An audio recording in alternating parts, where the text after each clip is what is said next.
Tem que cortar esse cabelo, hein? Tem. Vou com a história de que é liso e fica bom sempre, não? Não, esse mês não tem dinheiro pra cabelo. Tá valendo? E aí, vamos fazer um podcast? Vamos fazer um podcast? Seja muito bem-vindo ao podcast da Igreja Presbiteriana Ebenezer, aqui de Uberlândia, porque como você sabe, Ebenezer tem para todo canto, mas de Uberlândia só tem a gente. Então seja muito bem-vindo aqui. Hoje nós vamos tratar de coisas extremamente polêmicas. De que a gente vai falar, Pereira? De peca ou não peca. Peca ou não peca, pode ou não pode? Então, vai ser um quiz. A gente selecionou algumas perguntas pra gente responder, e aí a ideia é essa, né? Responder se seria pecado ou não seria pecado, desenvolver um pouquinho a ideia de cada pergunta.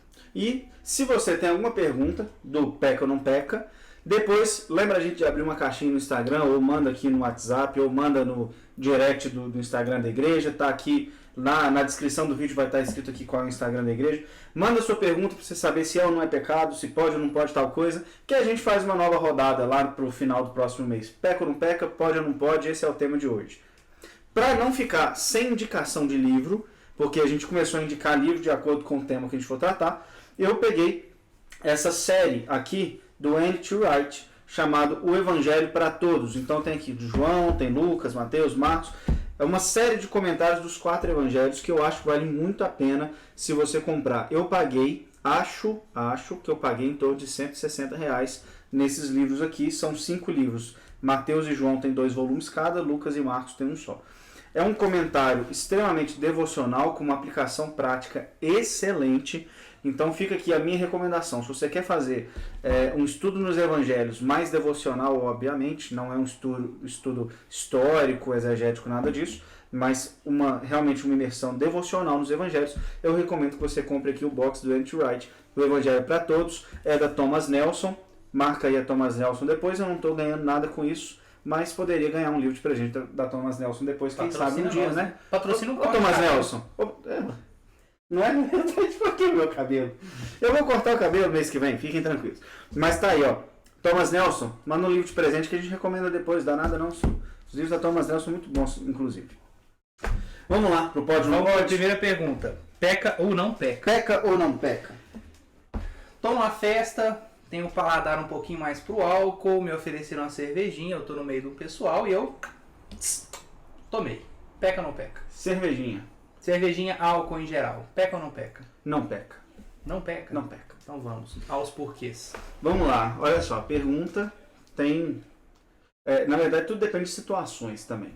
O álcool em si é pecado? A resposta é obviamente não. A Bíblia fala que você pode tomar álcool.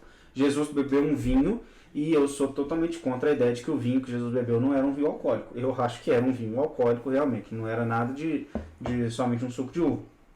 Também você vai achar alguns textos bíblicos dizendo que o vinho alegra o coração, dá vinho para o pobre porque isso é a alegria que ele tem, esse tipo de coisa. O álcool, existem situações em que ele é pecado? A resposta é sim. Quando, por exemplo, eu acredito que quando você escandaliza alguém por causa do álcool, talvez não seja conveniente. Por exemplo, você está numa festa, igual você falou aqui de uma festa, o ambiente que você colocou. Cara, tem crente, tem não crente lá na festa, sei lá. Se você beber aquele álcool naquele momento, você vai causar algum tipo de prejuízo espiritual para quem está ali. Certo. Por exemplo, o não crente, ele vai olhar e falar, olha ali o crente. Cara, talvez seja melhor você não beber. Pode não, vai lá, fala aí. Uma questão. Porque quanto ao escandalizar, um argumento que eu vejo muito também será que o problema do escandalizar não está no crente? Às vezes que se escandaliza vendo o outro crente beber, quando na verdade não é pecado, e ele deveria saber que na verdade não é pecado, e o pecado está nele, no sim, existe. São questões seguintes, existe o crente que é fraco, né? Fraco na fé, e cara, aí eu acho que entra uma questão de bom senso mesmo, não tem lógica. Por exemplo, eu já vi igrejas em que ir no cinema é pecado. Você não vai deixar de ir no cinema, cara, por causa de um crente que, entendeu? Que acha isso. Agora a questão do álcool, principalmente a cerveja, né? A cerveja ela é mais pecado do que o vinho, do que outro? Não é. Mas no Brasil a cerveja tem um contexto boêmio. Culturalmente. Culturalmente, a imagem da cerveja que você tem o quê? É uma mulher de biquíni servindo ela. Como é que chama? Verão, né? Vai verão, vem verão. É sempre uma mulher de biquíni servindo uma cerveja gelada. Então, assim, Existe uma imagem boêmia na cerveja? Eu acho que existe. Tem um contexto que normalmente um crente não está inserido que envolve a cerveja. Envolve a cerveja. Né? Ah, e é pecado beber cerveja? Não. O que eu sempre falo para quem me pergunta? Bebe na sua casa, chame seus amigos. Para que você vai se expor lá fora só para falar que você é um crente descolado que bebe? Só para falar que... Tem que se justificar. Tem que se justificar. Ah, bebe em casa. Se você bebe por causa do gosto, porque você bebe, gosta do negócio, bebe em casa. Né? Se você acha que isso vai dar problema. Agora, realmente, essa questão do escandalizar, que é 1 Coríntios capítulo 10, eu acho, agora eu não estou de cabeça, mas eu acho que é o capítulo 10, essa questão do escandalizar, eu acho que entra numa questão de bom senso e caso a caso mesmo, né, daquilo que está acontecendo. Mas, resumidamente, peca ou não peca? Talvez depende. Depende da situação, depende do contexto em que aquilo está sendo criado. Peca ou não peca, né, no álcool em si, respondendo estritamente, mas se puder evitar, melhor. E se quiser beber, bebe em casa, né? Eu já passei numa igreja presbiteriana, em que eles estavam, como é que fala a palavra? Estavam averiguando para ver se ia me contratar como pastor auxiliar lá, né? E uma das coisas que o conselho impôs para mim é o seguinte: nós somos todos abstêmios aqui na igreja. A gente não bebe e a gente não permite que se beba. Você bebe? Eu falei, cara, eu não bebo. Eu não tenho problema nenhum em ser abstêmio, em uma igreja que prega isso. Mas para mim é pecado você pregar. Cara. Você virar e falar assim, olha, meus irmãos, vocês não podem beber álcool. Beber álcool é pecado. Eu acho que isso é errado. Você fala isso por quê? Porque você está indo contra a Bíblia. Você está criando uma lei que não existe na Bíblia. Então acho que a gente tem que ter cuidado também com isso, sabe? Beleza. Vamos para o segundo tema. Seguindo essa linha aqui, né? Acho que uma das dúvidas também que chegou bastante para a gente é cigarro, né? Então, fumar é pecado? E aí a gente pode incluir tudo aqui que está dentro do que se aproxima do fumar, né? Seja qualquer tipo. E aí, peca ou não peca? Então, dentro do fumar de qualquer tipo, você está falando de maconha? Por exemplo? Não, vamos por partes. Tem drogas, né? Não, vamos por partes. Depois a gente pode até perguntar um peca ou não. Não chegou de droga aqui não, mas a gente pode responder de droga. Mas você falou cigarro citar. E tudo que contém, a maconha é Não, fumável. é porque eu não tinha pensado na maconha. Tinha entrado paeiro, que é esse pendrive. O pendrive agora e tal. Isso, tá. Então, e aí? Então, cara, olha só. Se eu botar a minha mão aqui no fogo e falar assim, cigarro é estritamente pecado, talvez eu vá passar aperto com o texto bíblico para te provar isso. Você vê que, por exemplo, Charles Spurgeon fumava charuto. C.S. Lewis fumava charuto. E aí, como é que você sai desses caras? Se você me perguntar assim, você acha que o crente deveria fumar um cigarro? Eu, com certeza não. Você deixaria alguém que fuma ser diácono, presbítero, pastor na sua igreja? Com certeza não. Não deixaria. Mas por quê? Talvez, muito mais porque dentro do nosso contexto social brasileiro, o cigarro ele é visto como um pecado. E aí eu acho que a questão cultural ela entra sim em jogo. Né? Você vê um crente fumando não seria o ideal. Mas o cigarro em si, talvez o pecado maior seja o vício. A nicotina ela é viciante, ponto. Mas aí entram diversas outras questões, por exemplo, a Coca-Cola também vicia e vai embora. Né? E entra naquela gama de pecados aceitáveis. Né? Você pode se viciar numa coisa, você não pode se viciar na outra. Então, o vício ele é pecado de qualquer lado. Né? Seja no cigarro, seja na Coca-Cola. Então é uma questão muito difícil, viu, Pereira? Você bater o martelo e dizer assim, olha, quem fuma vai pro inferno. Aí o cara chega no final da vida dele, ele já veio fumante para a igreja, por exemplo, ele se arrependeu dos seus pecados, ele luta para parar de fumar, você fala assim, mas você não vai pro céu, porque não, você nunca conseguiu parar de fumar. Cara, será que esse cara nunca vai pro céu porque ele não conseguiu parar de fumar? É uma pergunta extremamente difícil, cara. Depois você deixa aí o comentário aqui do que você acha, que isso é questão que a gente pode discutir. Eu não tô querendo bater o martelo e dizer assim, não, aí, ó, tal, é assim ou não é assim, porque eu acho que eu tenho dúvida, cara. Né? Mas depois você comenta aí, pergunta pro seu pastor e fala o que ele falou, manda aí no direct no Instagram a opinião dele, porque realmente é uma pergunta difícil.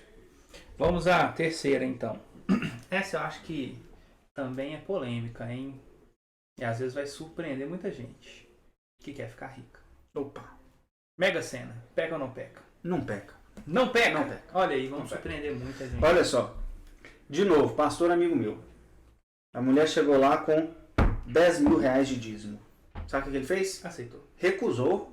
Antes tivesse aceitado. Pois é, eu pensei que ia aceitar. Não, recusou. Por quê? Porque ela tinha ganhado num jogo desse. Não era Mega Sena, senão ela tinha ficado mais rica, né? Eu acho. Não Ou sei dizimou pouco, né? Ou dizimou. Muito. Ou ela não deu 10%, né? Ela deu nada. 0,05%. Mas ele recusou. Cara, é aquele negócio. Qual que é o texto bíblico que o pessoal usa para dizer que a Mega Sena é pecado ou qualquer tipo de jogo é pecado? É o argumento do 8º mandamento, que é não furtarás. E aí eu nunca consigo entender onde é que está o roubo na parada. Ou o argumento de que você tem que trabalhar para conquistar suas coisas. Mas aí a herança onde é que fica? Você não trabalha. Um sorteio, às vezes o pessoal se escandaliza muito com o valor da Mega Sena. São 500 milhões, sei lá. Agora, mas ninguém liga para um sorteio de uma loja. Né? Não é. Quantas vezes você não foi no shopping e viu aquela promoção assim, olha, compre R$200, R$500 no shopping de Natal, você vai ganhar um valezinho, vai colocar lá e vai concorrer a um carro. Ah, isso aí pode. Aí qual que é a diferença disso para a Mega Sena? Para mim é nenhuma. Porque a Mega Sena é legalizada, não é diferente do jogo do bicho. Isso que eu ia perguntar, da aposta, né? Porque às vezes tem um limiar legal, interessante, assim, que eu acho que difere muito uma coisa da outra. E o cara vai olhar, então pode jogar na Mega Sena. Aí o cara sai daqui, vai lá na corrida de cavalo e aposta tudo no vermelho. Pois é, e aí já. O corrida de cavalo é legal? Tô igual o Zeca Pagodinho. Eu não sei se corrida de cavalo, eu não sei nem se tem em Uberlândia. Fica aí a dúvida. Corrida de cavalo não é legal, porque tem jockey em São Paulo e todo mundo sabe, assim. Então corrida de cavalo pode. É porque nós somos igual o Zeca Pagodinho, né? E aí, Zeca Pagodinho, você aposta no bicho? Ah, aposto. Você acha que deveria ser legalizado? É legal? Mas eu sei o que é legal, o que não é. Então, não a minha ideia é dentro aí, né, do não furtarás e tal, um argumento que eu já vi bastante é, necessariamente no jogo de apostas, um perde pro outro ganhar. Então você tá jogando em cima do outro perder, né? Eu já vi muito esse argumento também de que você não se deve porque tem alguém que tá perdendo com o seu ganhar ali nesse sentido da aposta. Eu só acho engraçado o seguinte, que essa aposta não pode, mas bolão na Copa do Mundo pode. Ninguém fica falando dos tempos no bolão. Fazer aquele negócio, como é que chama? Tipo de sorteio. Rifa pode. Né? Vai casar, faz rifa. Vai formar, faz rifa. Não podia também, não? Quando era pequeno não podia rifa, não podia negócio de junino, não podia nada. Não, festa junina tudo bem. Não vou também não. Então, não, eu tudo bem não ia. Eu também não acho que não deveria. Agora, rifa, cara, sei lá, não vejo problema nesse estranho, não. O negócio é o seguinte, qual que é o texto bíblico que vai invalidar a Mega Sena? No contexto de Jesus, nenhum, porque não existia, né? Nem no Antigo, nem no Novo Testamento não tem nada de que se equipare à Mega Sena. E falar, vou fazer uma fezinha. Mas aí, retomando, se não tem um texto bíblico que me fala sobre aquilo, eu tenho que apelar para um princípio moral, concorda? Qual que é o princípio moral bíblico que eu aplico para hoje? A resposta minha é nenhuma. Não tem nada de imoral em você colocar imoral ou no sentido bíblico mesmo, né? De ferir a moralidade de Deus. De você apostar num jogo, sei lá. A não ser que você vicie nisso, né? Porque também tem gente que vicia em jogo.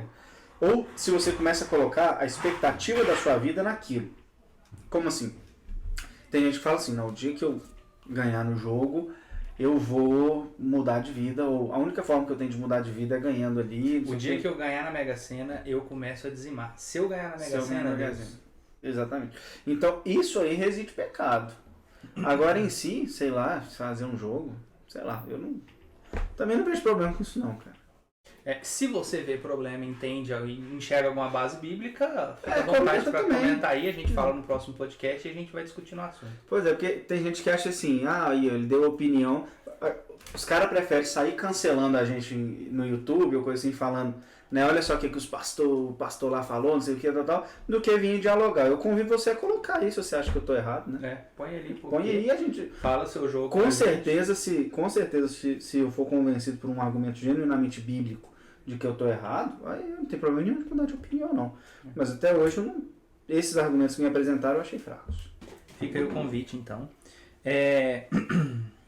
Essa aqui, essa eu acho que é bem menos polêmica, a gente vai começar a sair das polêmicas, mas casei, tenho uma vida conjugal com a minha esposa, bonitinho, tudo certo, e quero ir para um motel com a minha esposa, casada. E aí, peca ou não peca? Não peca, né? Mas vai fazer o que lá? Tem casa, não? No motel, em casa não tem espelho no teto. É verdade. E a banheira?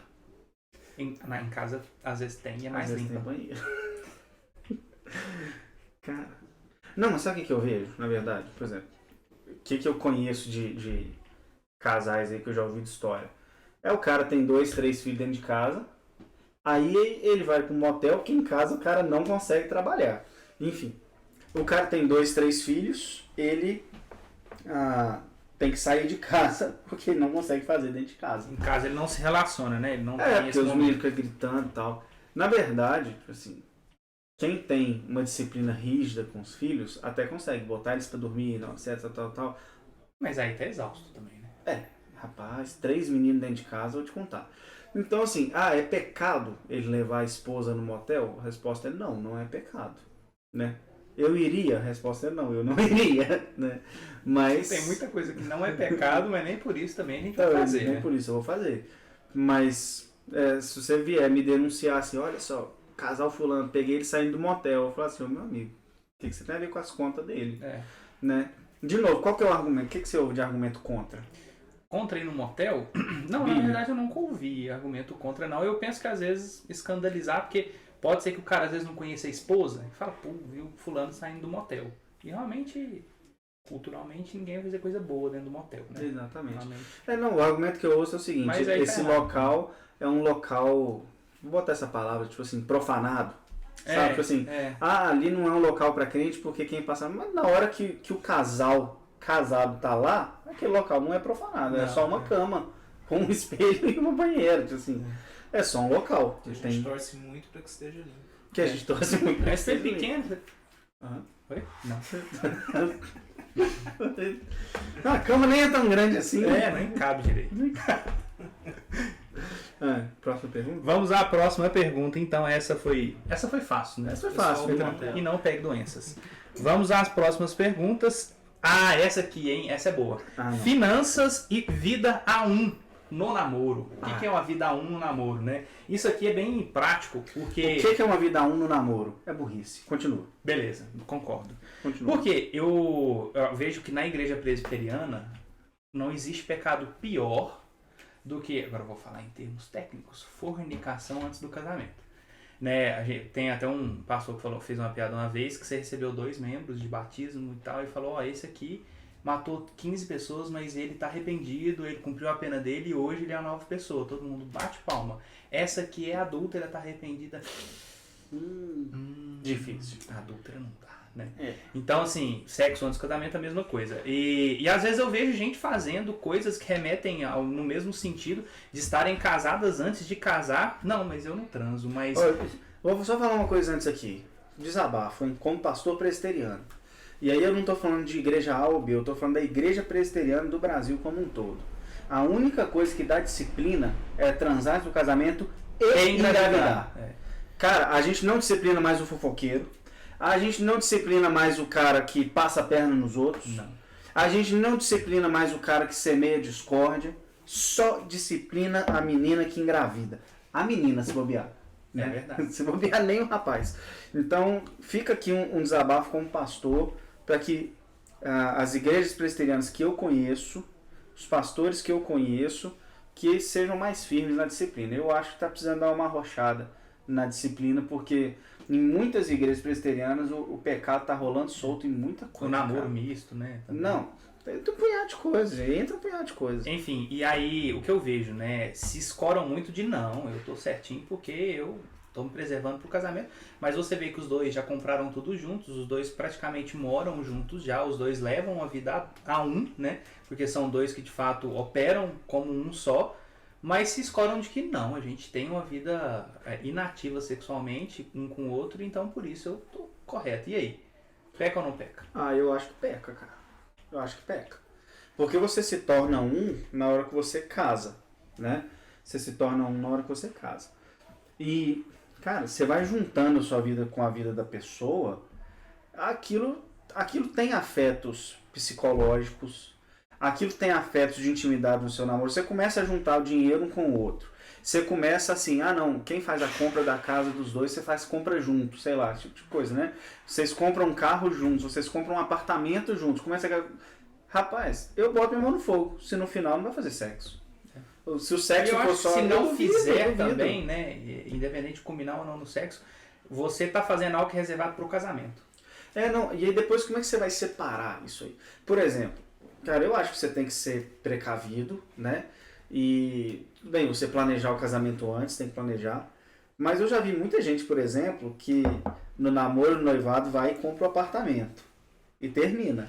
E sempre dá dor de cabeça. Mas é o princípio do sexo. Não, eu posso fazer sexo com a minha noiva porque eu tenho certeza. Tenho certeza que eu vou casar com ela. Então, é pecado comprar um apartamento junto? Não, não é pecado. Eu faria? Eu não faria. Não. Eu não faria. Porque até o último dia, o camarada pode ir no altar, você pergunta assim, você aceita fulano com sua esposa? Não. Pronto, até o último dia. Então, casado é casado, solteiro é solteiro. Então, nesse ponto, comprar apartamento junto é pecado? Não, não é pecado. Eu faria? Eu não faria. Agora, você realmente viver uma vida de casado em diversos aspectos, né? Não só financeiro. Não só financeiro, mas de tudo, né? Por exemplo, até mesmo a questão da submissão, né? A mulher ela é submissa ao seu marido. O namorado ainda não é marido, cara. O namoro é um treino pro casamento? Mas a mulher continua sendo submissa ao seu marido. Uhum. Até que se casem, a submissão dela é ao pai e não ao marido, por exemplo. Uhum. Né? Por mais que o assunto de submissão seja polêmico também, por favor, não entre nesse assunto nos comentários. Esquece esse negócio de submissão para outro podcast. Senão vai conversar nada de submissão. E eu não vou nem responder um negócio desse, né? Vai lá. Vamos lá, próxima pergunta então. Na verdade, emendando com essa pergunta, que a gente recebeu diferentes, mas acho que dá pra gente emendar. O casal, né, casado já, peca ou não peca quando eles dividem as contas? Um deve pro outro, um paga a conta, o outro paga tal conta, dividir as finanças 100%, serem pessoas em que na economia são pessoas totalmente dissociadas, né? Ou não, a regra é operar como um nas finanças, tem que ser uma conta em conjunto. Olha só, calma aí. Uma coisa é você viver uma vida a um sendo dois. Outra coisa é você viver uma vida a dois sendo um também, que é o contrário aí no casamento. Agora, a gestão financeira de cada casal cabe a cada casal. Não tem nada a ver com seu marido e sua esposa, você que está me assistindo. Né? Eu tenho um tio e uma tia, por exemplo, que a minha tia paga todas as contas de um filho e meu tio paga todas as faculdade, eu pago do fulano, você paga do fulano. Né? Isso é o quê? Fulano. Cara, o problema deles não tem nada a ver com isso não. Agora, no momento em que as vidas são separadas como um todo, isso é um problema. Por exemplo, meu WhatsApp, seu WhatsApp. Você não pode entrar no meu WhatsApp aqui. Por quê? Por que você não pode olhar meu WhatsApp? Né? Por que seu celular tem uma senha e sua esposa não sabe a senha do seu celular? E mesmo que não tenha nada lá dentro, né? Por que você não quer compartilhar? Por que você está escondendo isso da sua esposa? Entendeu? Por que não pode ver? Então, você começa a viver uma vida a dois. Dorme em quartos separados. Né? E aí começa problemas até de cunho sexual. Não tem relacionamento. Tem que ter relacionamento sexual no casamento. Ué, não tá tendo? Se não tá certo, vai pro motel.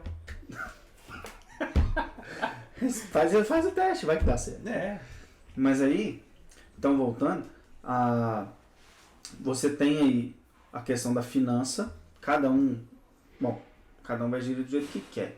Agora, se você não tem acesso às finanças um do outro, talvez isso seja um problema. Né? Porque uma coisa é o seguinte, a gente dividir com o marido e a esposa assim, olha, eu pago isso, você paga isso, tal. Outra coisa é, esse é meu dinheiro, esse é seu dinheiro, você não toca. Dinheiro é dinheiro do casal. Né? Dinheiro é dinheiro da casa. Porque aí começa o marido e fala assim, não, eu não vou te dar isso aí não, mulher, isso aí é seu trabalho. Ou a mulher começa com o marido assim... E o marido começa a passar aperto, ou a esposa passa aperto e o marido fala, não, seu dinheiro é meu dinheiro. Aí não. E quando a mulher ganha mais do que o homem, como é que fica? Pois é, então, não tem problema. E quando o homem não trabalha? Já responde na já responde também, tudo. Só a mulher responde. Tá, são duas coisas diferentes. Sim. Porque uma coisa é a mulher ganhar mais do que o homem, o que não é problema nenhum. Né? A Sara tá terminando o odonto no final do ano que vem. Eu espero de todo meu coração daqui a 10 anos ela ganhe mais que eu. Né? Que, rapaz, eu vou morar no condomínio fechado, eu vou ter uma casinha com piscina, vai ser só bênção. Agora, mesmo a mulher ganhando mais que o homem, é dinheiro do casal e a liderança do lar é masculina. A liderança do lar não é feminina. Eu realmente acredito na submissão feminina, não na submissão no sentido da mulher ser serva do homem, não é nesse sentido, mas na questão de governo. Eu acredito no governo masculino do lar.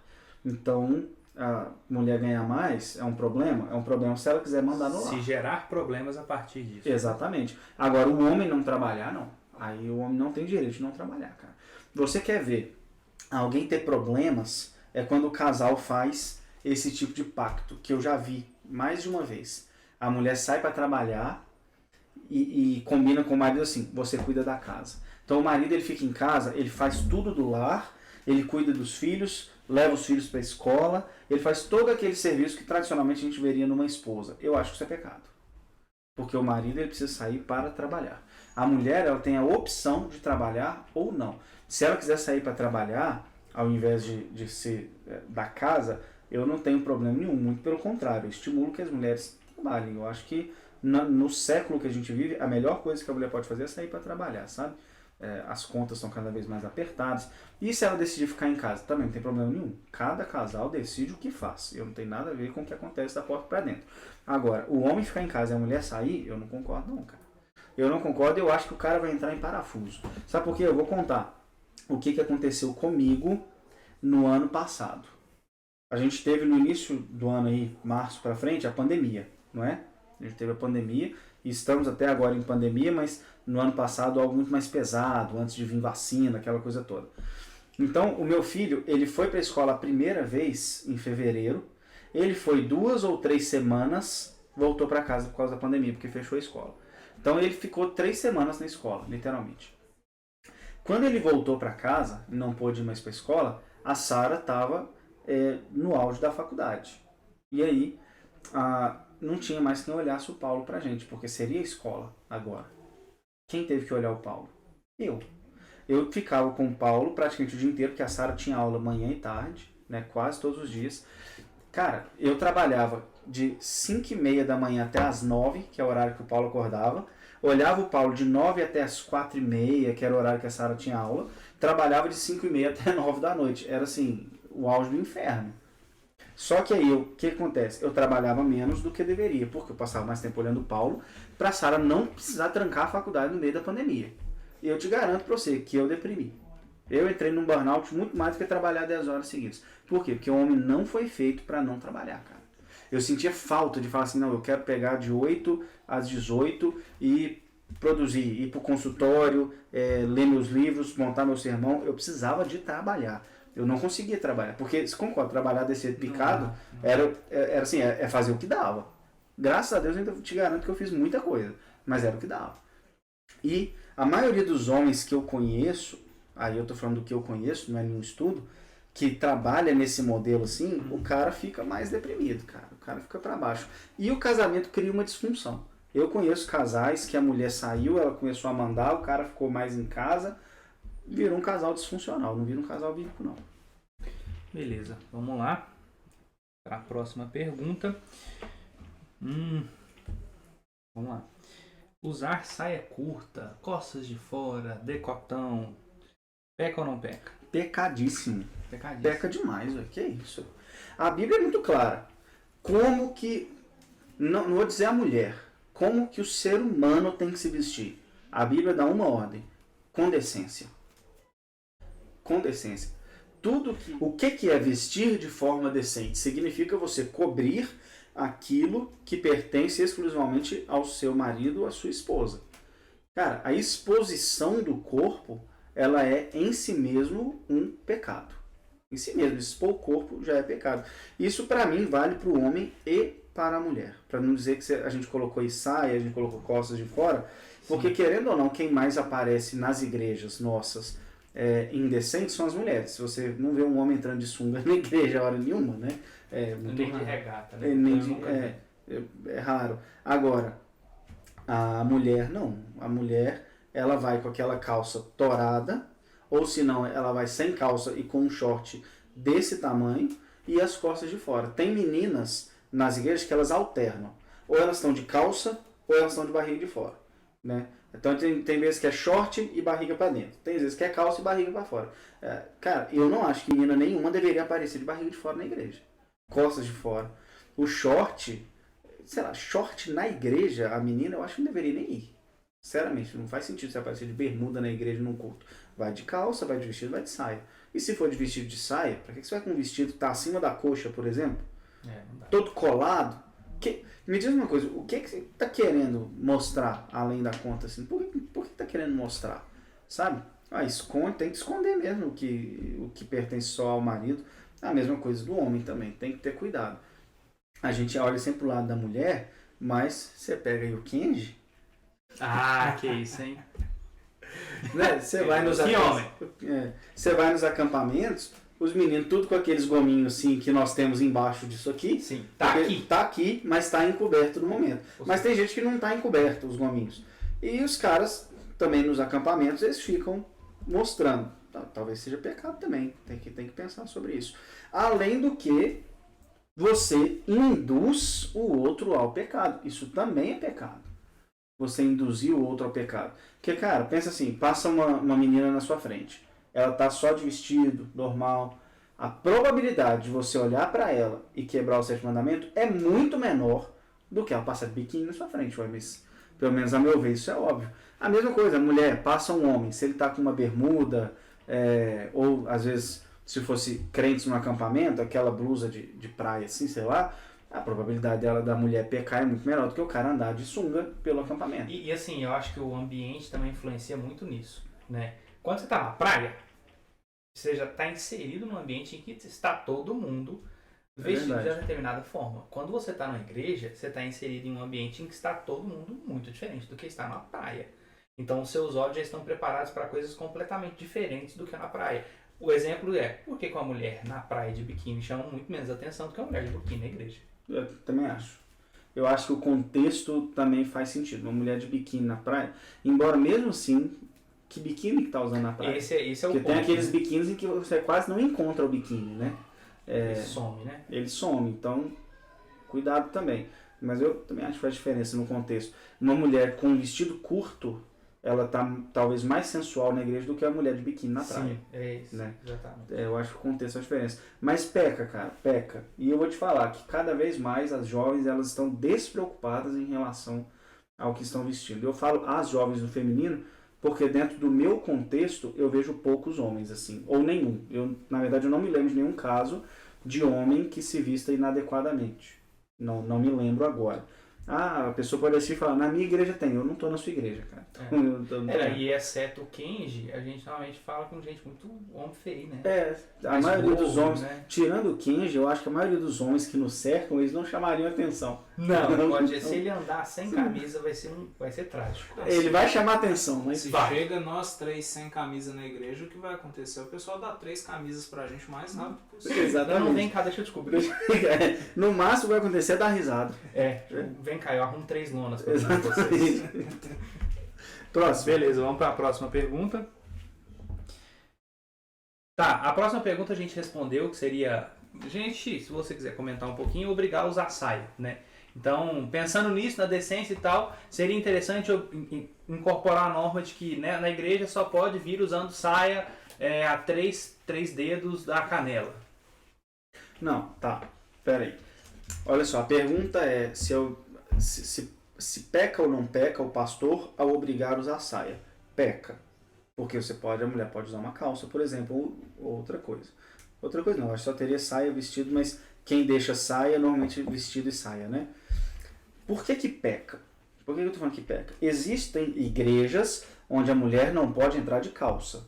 Ou a mulher, pelo menos daquela igreja, né? Ela não pode usar calça, ela tem que usar saia ou vestido. É pecado eu ter esse uso e costume na minha igreja? A resposta é sim, é pecado. Por que é pecado? Para isso eu vou voltar lá na época de Jesus com um grupo de judeus chamados fariseus. Quem eram os fariseus? Relembra isso. Fariseus era um grupo religioso dentro do judaísmo que era caracterizado pelo seu zelo intenso pela lei. Só que Jesus acusa eles de colocarem mais fardos do que as pessoas podiam carregar. Então, existia a lei e existia o fardo farisaico da lei. E aí hoje nós temos um novo movimento farisaico dentro da igreja, que é o que? Um novo legalismo. O que é isso? É você impor regras a um crente que elas não estão na Bíblia. E principalmente quando essas regras ganham conotação de espiritualidade. Olha, igrejas que eu conheço, que obrigam a usar saia e vestido, as mulheres se acham mais espirituais do que quando a mulher usa calça. Igrejas que eu conheço que o homem não usa barba, Eles se acham mais espirituais do que aquele que usa barbas. É nisso que essas igrejas pecam farisaicamente. Por quê? Porque colocam algo como mais espiritual do que outro de acordo com o uso e costume. Isso está errado. Isso é pecado. Você está impondo, além de você impor um fato que a pessoa não precisava carregar. Né? Vou contar aqui histórias. Histórias, causas reais. Sem nomes. Não, sem nome. Minha mãe. Não tem como falar da minha mãe. Porque minha mãe reclama que quando ela era mais jovem, ela passou frio na escola, nos frios invernos de Caratinga. Um abraço para Caratinga. Nos frios, por quê? Porque era obrigada a usar saia. Isso aí, passou frio porque era obrigada a usar saia. Tá colocando um fardo maior do que deve. Podia estar usando calça no frio lá de Caratinga. A gloriosa Caratinga, capital do leste mineiro. Nossa, ali na região da gloriosa Valadares. Um abraço para Caratinga. Um abraço para Caratinga, uma das cidades mais bonitas que existem no mundo invertido. Ou no mundo invertido, não, quarta essa parte. Próxima pergunta. Próxima pergunta. É possível... Deixa eu mandar um abraço para Caratinga, para os meus primos. Uhum. Rafael Otti. Um abraço pro Rafael. Gloriosa tia Cacau. Um abraço para Cacau Otti. Um abraço pro Felipe Otti. Um abraço pra Sheila. Um abraço pra Sheila que comenta. Mas não é de Caratinga, é daqui. Daqui. Um abraço pra Sheila que comenta em todos os nossos podcasts. Sheila, lá da Igreja Presbiteriana Central. Então, um abraço pra Sheila que comenta sempre. Não é de Caratinga, mas ganha o nosso abraço também. Isso. Vamos lá. A última pergunta é relacionada a filhos. Seria pecado? Peca ou não peca quando um casal decide não ter filhos? Peca. Espontaneamente, eles optam por não ter filhos. Peca. Acho que espontaneamente peca. Sabe por quê? Eu volto lá no mandato da criação, né? Tem um livro aqui, deixa eu ver se tá fácil de pegar. Pega esse livro, um vermelho, aquele lá, Teologia Bíblica do Novo Testamento. Esse aí, pega esse livro pra mim. Aqui, ó. Lê esse livro aqui, ó. Teologia Bíblica do Novo Testamento, do Gregory Beale. Esse livro é excelente. E ele fala uma coisa muito interessante sobre o Éden. Ele fala o seguinte: no Éden, você não tinha apenas o mandamento da proibição, que é não comer do fruto. Você tinha o mandamento da execução, que é ir, multiplicar, encher a terra, cultivar a terra. Ou seja, Adão e Eva, eles deveriam não comer do fruto, mas eles tinham que fazer essas coisas. O mandamento era, entre outras coisas, encher a terra de filhos e filhas, multiplicar. Esse mandamento, ele não cai por terra. Então, sim, eu acho que evitar filhos, um casal, eu acho que é pecado, porque fere esse mandamento. E os motivos pelos quais eu conheço as pessoas evitando são motivos egoístas. É isso que eu ia perguntar. Às vezes passa muito... Essa resposta às vezes é muito mais fácil do que a gente pensa.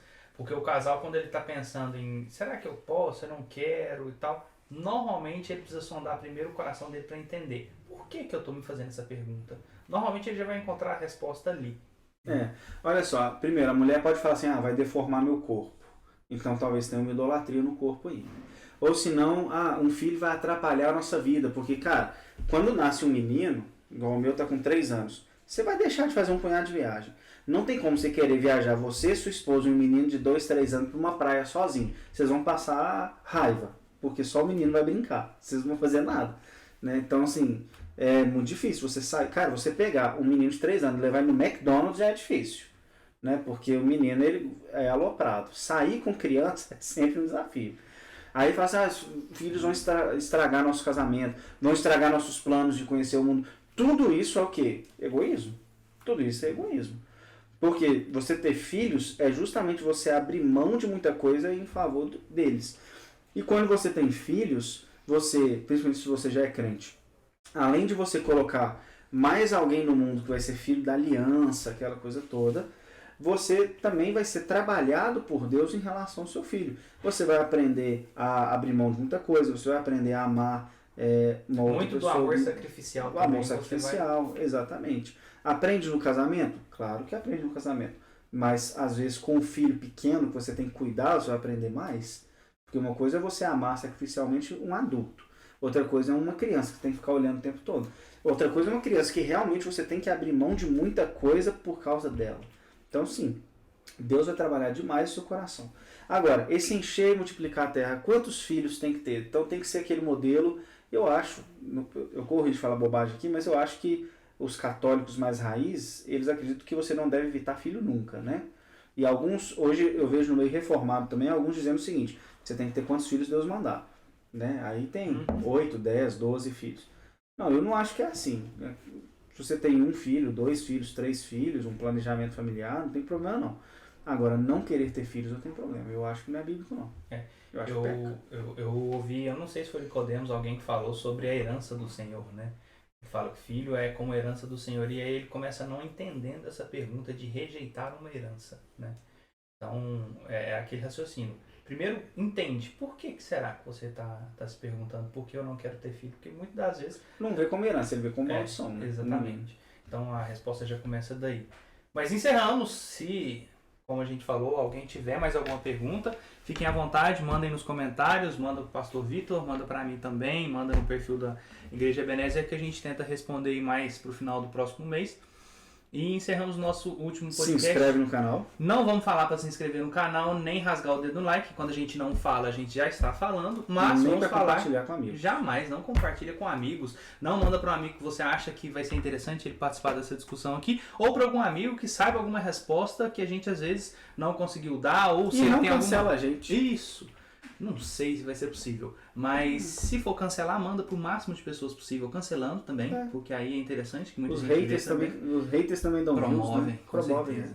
E é isso, pessoal. Ficamos por aqui. É isso. Não deixa de visitar a Igreja Presbiteriana Ebenezer. Se você mora aqui em Uberlândia, você está procurando uma igreja genuinamente bíblica, uma igreja de teologia reformada, uma igreja séria com aquilo que faz, embora o podcast aqui seja totalmente descontraído, embora o podcast seja aqui um papo informal, isso não significa que a nossa igreja não é uma igreja séria. Muito pelo contrário.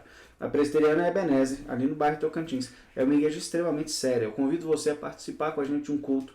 Convido você a conhecer os nossos pequenos grupos. Você encontra os nossos endereços de pequeno grupo lá no Instagram da igreja, ou mandando um direct perguntando qual é o pequeno grupo mais perto de você, ou no dia que você pode ir, porque nós temos todos os dias da semana, menos no sábado. Eu sempre sonhei em falar assim, ó, vai aparecer em algum lugar aqui no vídeo, mas não vai aparecer não. Não, não vai aparecer aqui. Vai não, aparecer em algum lugar aqui no vídeo ou lá embaixo. O que vai aparecer? O Instagram. O Instagram vai aparecer no canto inferior aqui. No canto inferior vai aparecer o Instagram. Isso. E um mapa com os nossos pequenos grupos aparecendo umas bandeirinhas. Vou colocar no nosso Instagram. Então, já tem. Não? Não, o mapa ainda não. Então, vai aparecer no nosso Instagram em algum dia, porque não está no planejamento, mas um mapinha com os nossos pequenos grupos. Mas basicamente é lá no Santa Mônica, Roosevelt, Shopping Park, Cidade Jardim, Tocantins. É esses aí. 2 no Tocantins? 2 no Tocantins. Não. É isso aí, pessoal. Até mais para vocês. Faz uma visita pra gente. Vamos ficar lá aguardando vocês de braços abertos. Um abraço.